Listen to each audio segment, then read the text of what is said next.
This is the second episode of a mini-series where we predict how a certain team will perform in 2021. Today we will look at Ferrari. I already have a mini-series where we'll look at the drivers, link in the description, and card above.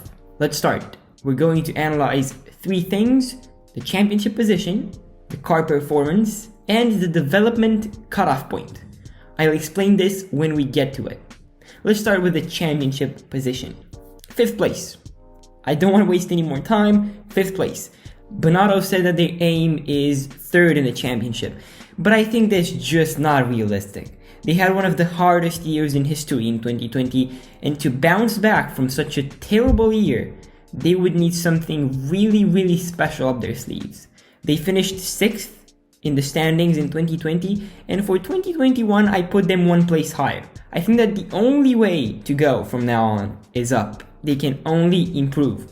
If what they're saying is really true, if their 2021 car is indeed better and their engine is better, I still don't think 3rd would happen.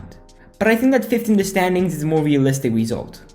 I put them in this place just above Alpine. I think Alpine is a great team, 100%. They finished way above Ferrari in 2020, but Ferrari have a new driver, hopefully a better car, an easier to drive car, and if what they're saying is true, I think 5th can happen.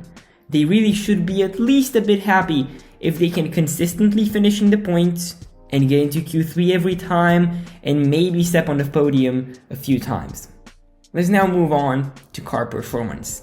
But before we talk about that, I want to take a second and say that I have a lot more Formula 1 content about the 2021 season and a lot of new projects planned for the future, so make sure to subscribe so you won't miss a thing. Thank you. This is a very tricky thing to talk about. That 2020 car was just so bad. Both Leclerc and Vettel struggled so much.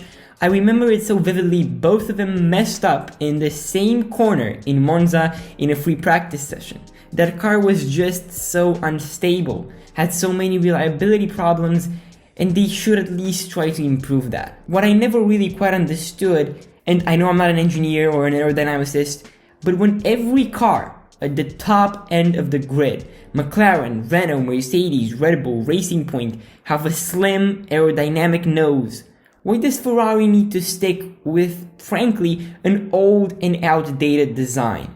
I mean, just look at those two cars. Which one of them looks faster just by that nose? This is just a small example. What I'm trying to emphasize is that they are way behind other teams and that they just don't seem to move with the trend. I do believe that one of their main goals should be to make that car more stable. Then they can work on the power unit, which was another big issue for Ferrari-powered cars in 2020. They desperately need to make a better engine. It's not like they don't know how to make a fast engine. In 2019, they had one of the best engines on the grid. It was just so good, but it turns out it wasn't quite legal. They know how to make a fast car and a fast engine. They just need to figure out how to make that legal. I think that they're going to have a faster car and an easier to drive car in 2021, and I think that Carlos Sainz desperately needs that. I don't know how Sainz would react to switching from an easy team, from an easy to drive car, that McLaren, to that difficult Ferrari.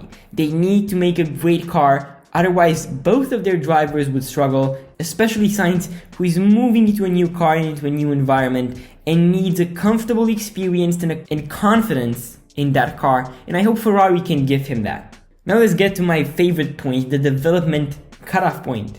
Okay, so I promised I would explain what this means. You all know that the 2022 regulations are going to change a lot. Lower downforce cars, better for following, bigger rims, covered wheels, and a ton more changes.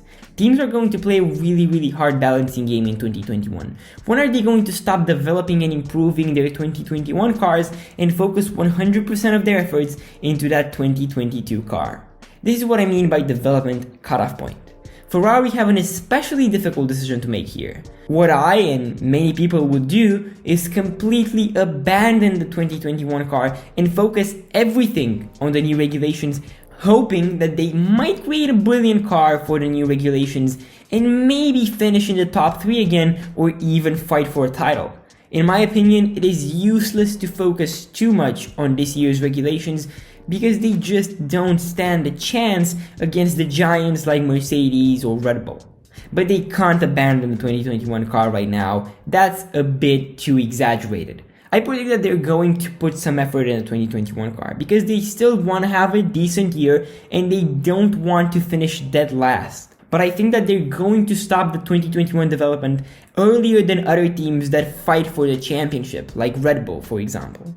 So in conclusion, I think that 5th in the standings is a decent result, 1 place higher than last year, and I predict that they are going to start preparing for the new regulations early in the year so they can have a chance to be back on top in 2022. That's the only logical thing to do. So yeah, that was it. Those were my predictions. Stay safe and happy race watching.